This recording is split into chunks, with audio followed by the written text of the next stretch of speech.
If you want the ultimate one-trick pony that can humble six-figure supercars at any red light across America, there's one specific model that comes to mind. Some call it El Lobo, some call it the best-selling truck of all time, but more importantly, checking a couple boxes at your local Ford dealer can get you a Mustang with a pickup bed and with optional four-wheel drive forms the basis of an unbeatable combination of traction, power, and dare I say, practicality.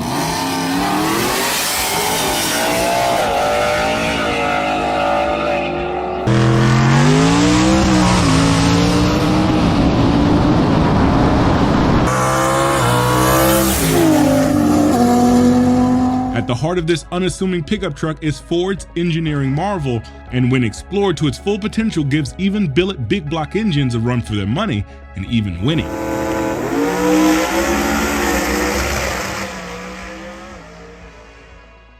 While its competitors like General Motors scrapped the idea of overhead camshaft V8 engines in trucks for simpler pushrod engines, especially after such a disastrous relic of the past called the North Star, Ford continued to develop their overhead camshaft modular engines, and as the years progressed, they became stronger, more advanced, and immensely more powerful.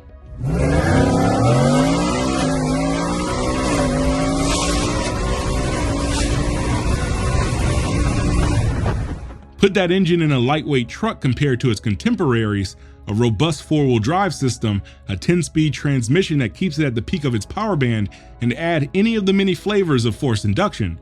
Well, then you have the king of sleepers, and dare I say, the most impressive vehicle platform in the last 10 years.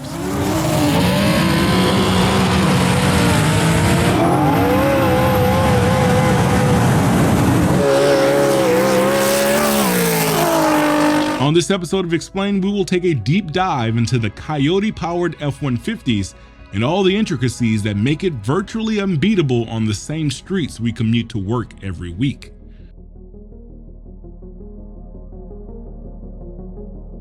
It all begins in 1991. A small group within Ford Motor Company consisting of engineers, product planners, and marketing professionals form SVT, or Special Vehicle Team.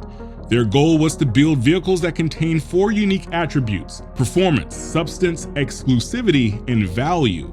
And there's no better way to kick off this new operation but with a niche market sport truck. General Motors was already the reigning champ of performance pickup trucks. The GMC Cyclone's turbocharged V6 and all-wheel drive system propelled the 3,500-pound compact truck to 0 to 60 under 5 seconds, and the 454 SS C1500 was a wolf in sheep's clothing, getting the 7.4-liter big block from the heavy-duty models, but in a rear-wheel drive regular cab pickup truck draped in a menacing all-black paint job. If you wanted a fast pickup truck, General Motors was your answer. That's until SVT rose out of the corporate shadows and unveiled their Mustang GT with a cargo bed called the Lightning F-150. What started as a 1993 351 powered regular cab short bed F-150 was turned up a notch from the addition of Mustang Cobra GT40 cylinder heads with bigger ports, bigger valves with increased CFM of airflow, a more aggressive camshaft grind, an aluminum SVT-specific intake manifold, and tubular exhaust headers. With the addition of 410 rear gears and PCM tweaks to the transmission, it could sprint to 60 miles per hour in 7.2 seconds, which was on par with the 454 SS while being down 1.6 liters in displacement. It wasn't as quick as a Cyclone or Typhoon, but what it could win was the numbers race. It actually could sell, and it sold surprisingly well across the US, with even gray market exports into Mexico. As SVT got their initial taste of success, they would outdo themselves with the next generation F-150, and it would take a supercharger to do it.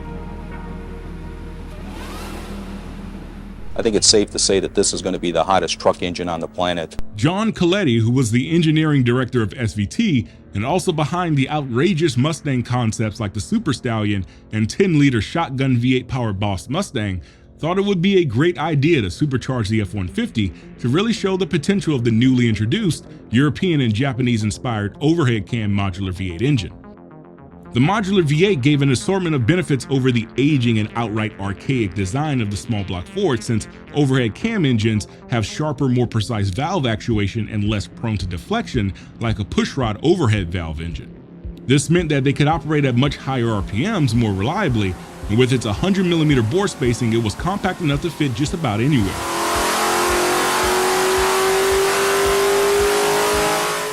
But when combined with an Eaton M112 supercharger forcing 8 psi of boost down its intake ports, you got something truly majestic.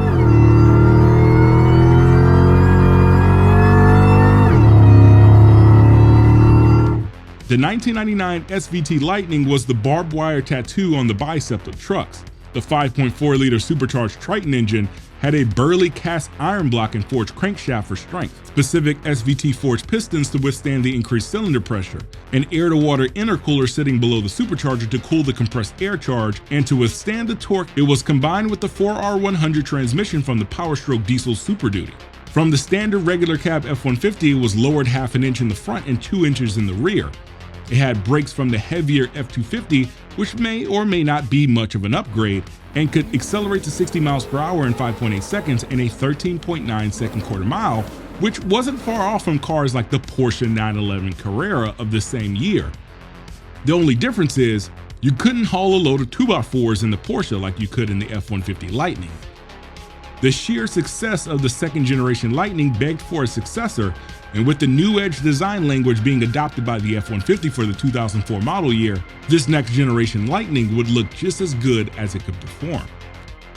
This new 2005 F-150 Lightning took all the ingredients of the second generation, but further refined with an aluminum 5.4 block from the Ford GT, manly connecting rods and forged pistons like the Terminator Cobra, 2 injectors per cylinder, and a unique supercooler system which used the air conditioning to chill a small storage tank of coolant to about 30 degrees, which at full throttle would circulate into the supercharger intercooler, dissipating 20% more heat, and the denser air charge would provide 50 more horsepower over its 500 horsepower output. This system was 13 years ahead of Dodge's power chiller system in the Dodge Demon and Red Eye, and it was in an F-150 of all places. It had a 6-speed Tremec transmission, independent rear suspension, unmistakable body cladding and wheels, and best of all, it never existed. See, the 2005 Lightning needed to be so powerful to reach SVT development targets and drove SVT to the conclusion that big heavy performance trucks was just unrealistic, TRS, and the Lightning concept was scrapped. All this would change in 2010.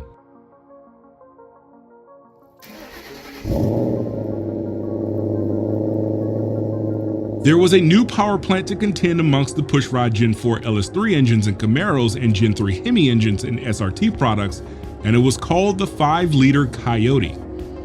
It shared the same 100mm bore spacing, deck height, and bell housing pattern as the prior 4.6 modular engine, but with some stark differences. The bore and stroke were both larger and longer. The 3-valve single overhead cam heads were scrapped for 4-valve dual overhead cam heads that moved the camshafts outboard over the head bolts to accompany larger redesigned ports that outflowed the 4.6 liter. The most potent design breakthrough was the twin independent variable cam timing developed by Borg-Warner that gave the relatively small 5-liter displacement near 100% volumetric efficiency at peak torque.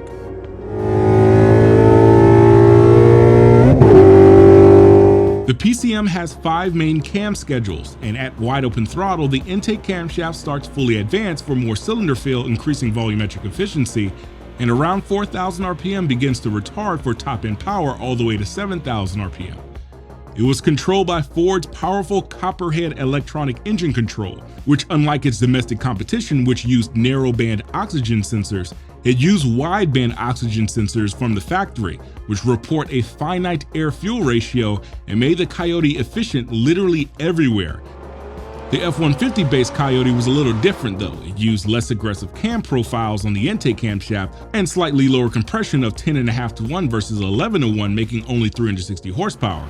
But as aftermarket companies began to explore the Mustang Coyote, the developments would trickle down to the F-150.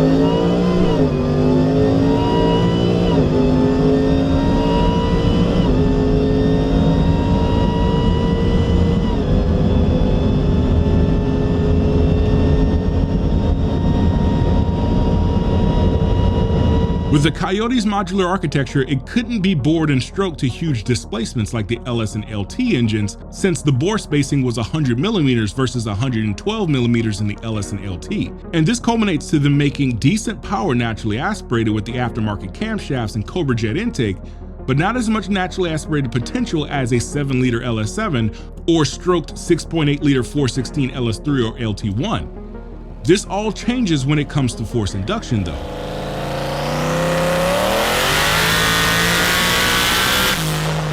Since Coyotes from the factory have a higher percentage of volumetric efficiency than pushrod engines, each pound of boost added to the Coyote stretches a little bit further and sooner or later overcomes the crutch from its smaller 5-liter displacement.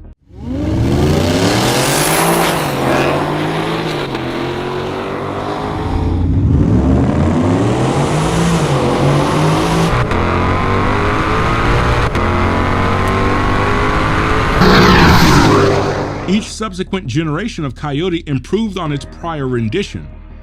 The second generation Coyote, which replaced the 11 to 14 Gen 1 Coyote, received larger intake and exhaust valves, less restrictive ports, stiffer valve springs, and more valve lift, increasing top-end power. The connecting rods were thicker center forged rods from the Boss 302 Roadrunner V8 that could withstand more RPM and outright abuse, especially under forced induction. In 2018, they would take it a step further. The Gen 3 Coyote was bored out to make room for even larger valves, necessitating the use of plasma arc cylinder liners like the Voodoo GT350 engine. Stiffer exhaust valve springs allow 7,500 RPM capability, and the compression is bumped from 11:1 to 12:1, and a dual fuel system combining direct and port injection into one seamless system for emissions while not sacrificing power. The Gen 4 Coyote adds some rather interesting changes with its Kevlar oil pump belt replacing the oil pump gears in the Gen 1 through 3. A new piston and connecting rod design similar to the Boss 302 rod, but slightly thinner and lighter for less windage and essentially free power. A single 87mm throttle in the F-150 or twin 80mm throttle intake manifold in the Mustang to reach power targets, since it utilized carbon traps in the piping and lower lift camshafts. Across the generation of Coyotes, they all shine in their respective categories between affordability, power per dollar spent, naturally aspirated potential, and fuel economy.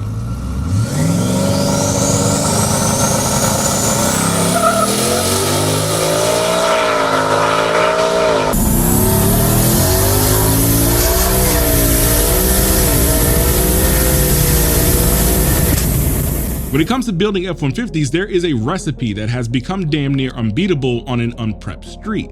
You start with an XL trim regular cab. It's the cheapest, it's lightweight, and who needs heated seats and a moonroof if the goal is to gap Hellcats coming home from Home Depot? The dealer has already caught on, so when you add the 4-wheel drive option, it'll add $5,000 to the MSRP to cash in on you trying to be the fastest truck in your area code. While you wait 12 weeks for the truck to get built, which is the average lifespan of lifters in a 6.2-liter V8 GM product, grab a Helion Sleeper twin turbo kit and 4 Innovations fuel system, because if you owe the bank $100, that's your problem, but if you owe the bank $60,000, then that's just the bank's problem. Get one of your homies to install all the parts in exchange for a 12-pack of Modelos, and boom, you have the Mexican R35 GTR.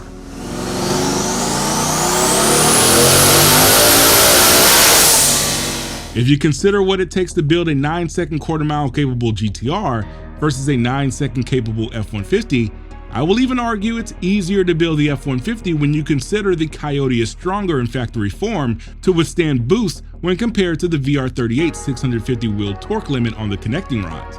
The 6R and 10R transmissions are more durable in factory form and don't require $26,000 to build the GR6 dual clutch to get into the 9s, and the barrier of entry is much lower and more attainable.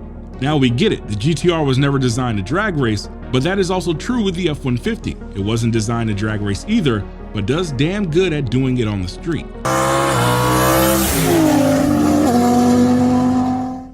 With the explosion of the F-150 sport truck market with the likes of the Shelby Super Snake, Roush trucks, Celine trucks, Midnight Performance trucks, Ford has taken a risky move to compete in the niche truck market with part number MF150 FP700B.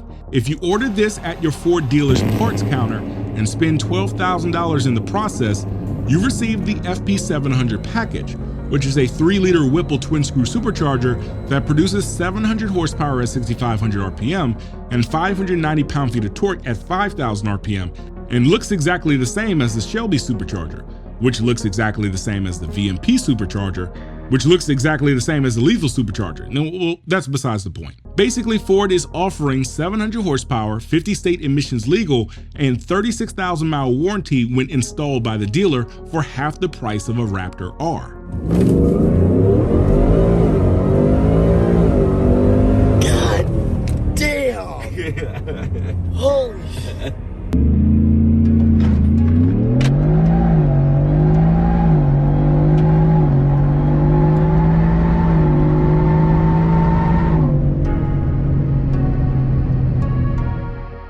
The F-150 is a true jack of all trades.